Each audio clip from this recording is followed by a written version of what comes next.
नमस्कार दोस्तों, स्वागत है आप सभी का पाथफाइंडर पर। पीएलआई की स्कीम, जो कि हमारे मेक इन इंडिया के उद्देश्य के लिए सबसे बड़ी फ्लैगशिप स्कीम मानी जाती है, उसके ऊपर हमारे पहले जो आरबीआई के गवर्नर रह चुके हैं मिस्टर रघुराम राजन, उनके द्वारा बड़े सवाल उठाए गए हैं।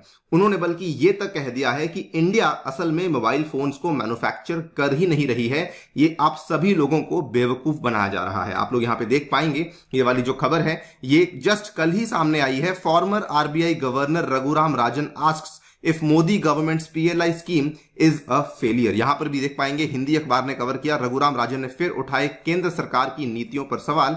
इस बार पीएलआई स्कीम को लेकर साधा निशाना, और यहां पर उन्होंने सीधा सीधा क्वेश्चन पूछा है कि is India really manufacturing the mobile phones और नॉट। दोस्तों, बात करेंगे इस पूरी डेवलपमेंट के बारे में, बात करेंगे पीएलआई स्कीम के बारे में, जो इनके सवाल उठाए गए हैं उनको किस तरीके से इन्होंने प्रूव किया है वो भी आपके सामने चर्चा में लाया जाएगा। आइए शुरू करते हैं दोस्तों मेरे साथ। मेरा नाम है अनिरुद्ध।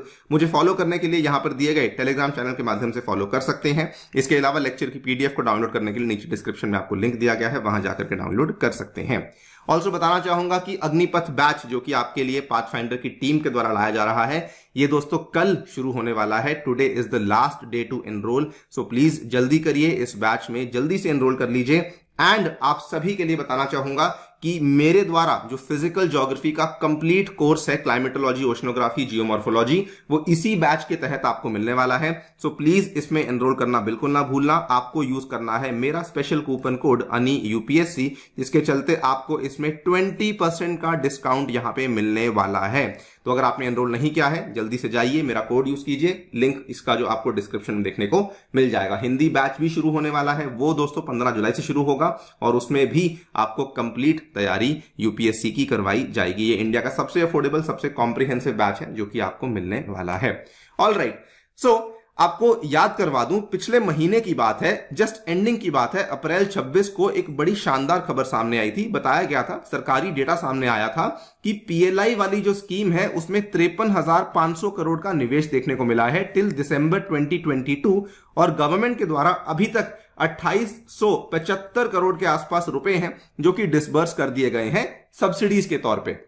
नाउ ये बताया जा रहा था कि पीएलआई ने फिनोमिनली बहुत अच्छा किया है। जो भी आपके बड़े बड़े सेक्टर्स हैं, जैसे कि इलेक्ट्रॉनिक सेक्टर हुआ, टेलीकॉम सेक्टर हुआ, pharma sector, food processing sector, इन सभी एरियाज में पीएलआई ने बहुत ही शानदार तरीके से परफॉर्म किया है। गवर्नमेंट ने जब इसको पहली बार अनाउंस किया था तो लगभग 1.97 लाख करोड़ का टोटल आउटले था, टोटल डिसबर्समेंट था, जो कि गवर्नमेंट आने वाले 5-6 सालों तक करने वाली है, जिसमें से ऑलमोस्ट 2875 करोड़ जो है वो ऑलमोस्ट यहां पे डिसबर्स हो चुके हैं।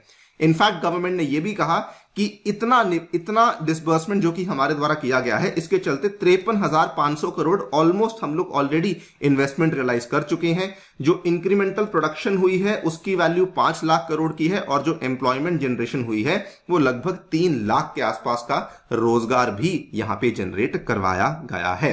अगर एप्पल मैन्युफैक्चरिंग की बात करें तो उन्होंने कहा ये एक बहुत बड़ा रीजन बना जिसकी वजह से पीएलआई ने इतने शानदार तरीके से परफॉर्म करा है। लेकिन as you have heard the devil lies in the detail, तो उसी डिटेल में घुस गए हैं हमारे former RBI governor mister Raghuram Rajan, जिनके द्वारा ये बड़े बड़े सवाल पूछे गए हैं। इन्होंने सबसे पहले तो समरी पेश करी है अपने पूरे रिसर्च पेपर में। इन्होंने बल्कि ये कहा है कि स्कीम जो है वो एक फेलियर है, और इसमें आप सभी लोगों को बेवकूफ भी बनाया जा रहा है, ये भी इनके द्वारा दावा किया गया है। ये जो पूरा का पूरा रिसर्च है, पूरा का पूरा जो पेपर है, इसमें मल्टीपल ऑथर्स हैं। रघुराम राजन खुद है, देन राहुल चौहान है, रोहित लांबा है।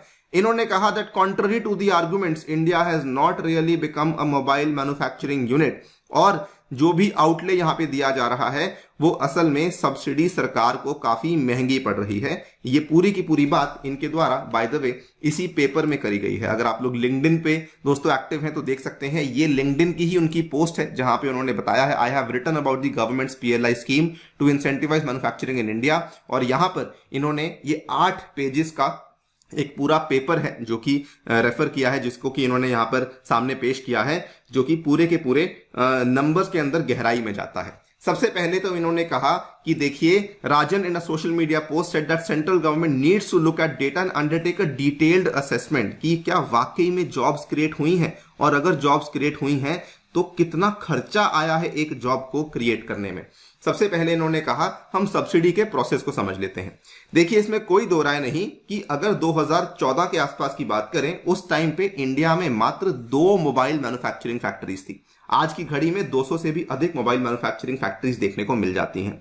और इसमें भी कोई दो राय नहीं कि इंडिया का जो टोटल एक्सपोर्ट हुआ है इलेक्ट्रॉनिक गुड्स का, जो कि FY 21-22 में लगभग 1,16,000 करोड़ था, वो सीधा बढ़कर के 1,85,000 करोड़ हो चुका है।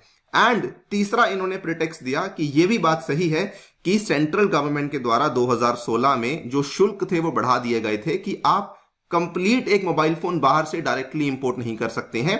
ये तीनों चीजें, इसमें कोई दो राय नहीं कि गवर्नमेंट ने कुछ ना कुछ किया है। लेकिन the problem over here is this, PLI scheme जो है उसमें क्या प्रॉब्लम हो रहा है कि subsidy is paid only for finishing the phone in India. इस चीज पे सब्सिडी नहीं दी जाती है कि एग्जैक्टली आपने उस फोन के अंदर कितने कंपोनेंट्स हैं जो कि इंडिया में बनाए हैं। मतलब कि अगर आप सारे छोटे छोटे कंपोनेंट्स बाहर से ले आएंगे, उनको ला करके इंडिया में असेंबल कर देंगे और फोन को फिनिश कर देंगे, उस केस में आपको सब्सिडी मिल जाएगी। लेकिन इससे यह फायदा नहीं हुआ कि क्या आपने वाकई में उन प्रोडक्ट्स को इंडिया में क्रिएट किया भी है या नहीं।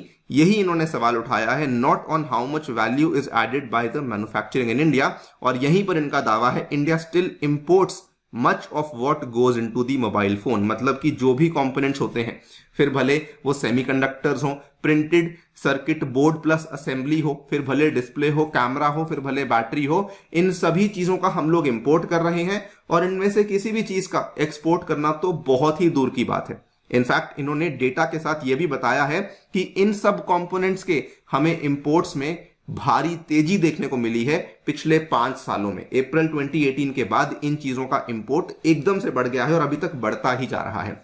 और यहीं पर इनका कंक्लूजन निकला है कि अगर आप इन सब कंपोनेंट्स की बात करें तो जो नेट एक्सपोर्ट्स हैं, जो कि FY 17 में -$12.7 बिलियन थे, मतलब ये मान लीजिए कि हम लोग इसमें कितना इंपोर्ट कर रहे थे तो $12.7 बिलियन था, वो दोस्तों FY 23 में बढ़ते बढ़ाते $21 बिलियन पे चला गया है। एंड यही इनका कहना है कि PLI की वजह से, बल्कि एक्सपोर्ट तो छोड़ो, हम लोग और ज्यादा इंपोर्ट डिपेंडेंट हो चुके हैं। इन आइटम्स को हम लोग और ज्यादा इंपोर्ट कर रहे हैं। In other words, it is entirely possible that we have become more dependent on imports during this PLI scheme. यही दावा इनके द्वारा किया गया है। अच्छा, यहां पर कुछ शायद काउंटर क्वेश्चंस पूछे जा सकते हैं कि ये तो कोई जरूरी नहीं कि जो ये डिस्प्लेज हैं या फिर जो लिथियम आयन बैटरीज हैं ये मोबाइल फोन्स में ही लग रही हो, आजकल कितनी सारी चीजों में इस्तेमाल होता है। तो उनका यहां पर कहना है कि चलिए मान लेते हैं ये भी सही है, लेकिन उस केस में भी आप देखिए कि इतना ज्यादा नेगेटिव है ये, and it has not increase substantially since 2018। मतलब कि अगर आप ये सोचें तो बाकी चीजों में हमारे एक्सपोर्ट्स नहीं बढ़े हैं। तो दिस इज द प्रॉब्लम जो कि इनके द्वारा हाईलाइट करी गई है। सेकेंडली, इन्होंने कहा कि केवल ये कहना कि हमारा जो एक्सपोर्ट हुआ है सेलफोन्स का वो इनफ नहीं है।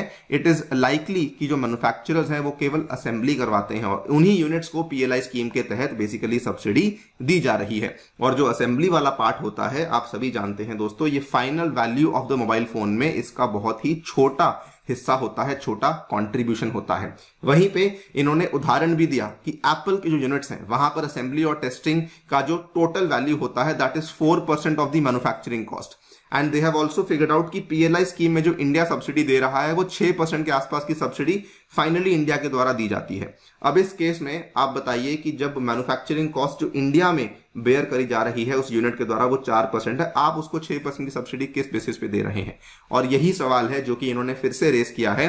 द गवर्नमेंट जिसके पास बेटर डेटा होगा on the value added, they should now undertake a detailed assessment कि कितने PLI जॉब्स क्रिएट करे गए हैं, उन जॉब्स को क्रिएट करने में कितना खर्चा सामने आया है, and why the PLI scheme does not appear to have worked so far before extending to the new sectors. दोस्तों, ये काफी बड़े सवाल हैं। इनफैक्ट मैं जानना चाहूंगा कि आपकी इस चीज को लेकर क्या राय है, डेफिनेटली बताइए हमें कमेंट सेक्शन में। जाने से पहले एक बार बताना चाहूंगा, अगर आप लोग पाथफाइंडर की प्रीलिम्स टेस्ट सीरीज लेना चाहते हैं तो वो भी ले सकते हैं। ये मात्र 3000 में अवेलेबल करवाई गई है और मेंस टेस्ट सीरीज मात्र 2500 में अवेलेबल करवाई गई है। ध्यान रखिए, एनरोल करते टाइम आपको मेरा कूपन कोड ANI UPSC इस्तेमाल करना जरूरी है। Thank you so much for listening, stay tuned and stay safe.